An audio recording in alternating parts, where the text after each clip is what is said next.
401 مرکب دوا ہے جو بنیادی طور پر دمہ، ایزما اور کرونک اوبسٹرکٹیو پلمونری ڈیزیز (COPD) کے علاج کے لیے استعمال کی جاتی ہے۔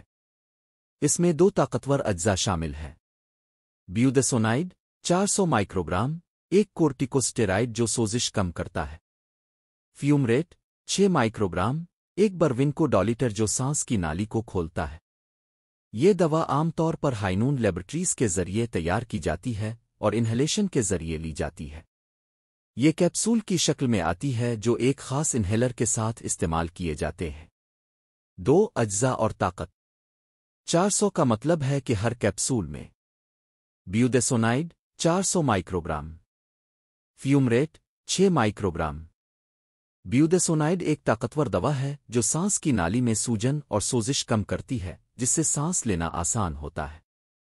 فیومریٹ ایک ایگنسٹ ہے جو برونکو ڈالیٹر کے طور پر کام کرتا ہے، یعنی یہ پھیپھڑوں کے پٹھوں کو ڈھیلا کرتا ہے اور ہوا کی نالی کو کھولتا ہے۔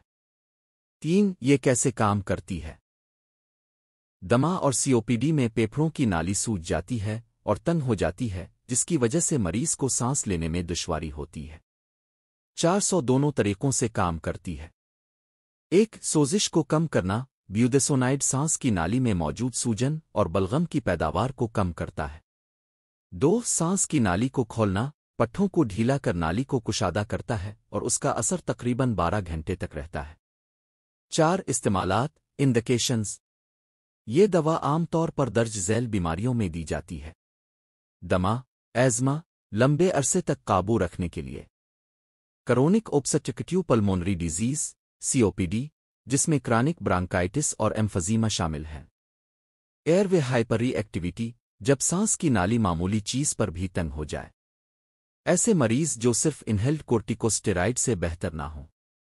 5 خوراک اور استعمال کا طریقہ۔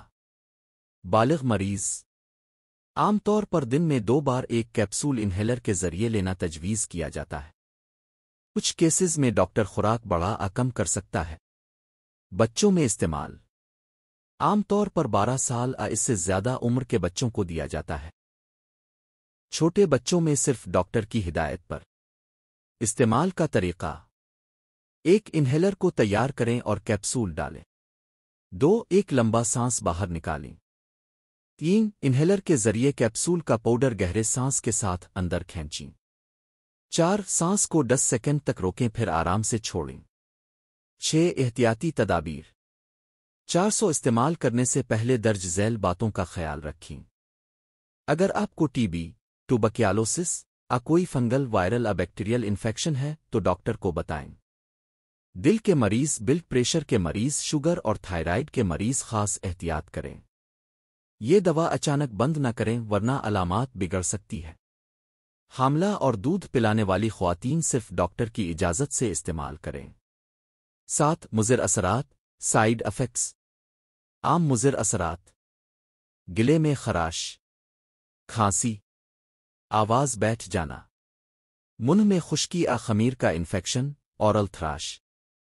کم لیکن خطرناک مضر اثرات: دل کی دھڑکن تیز ہونا، سانس میں شدید دشواری، الرجی، چہرے ہونٹ یا زبان کی سوجن۔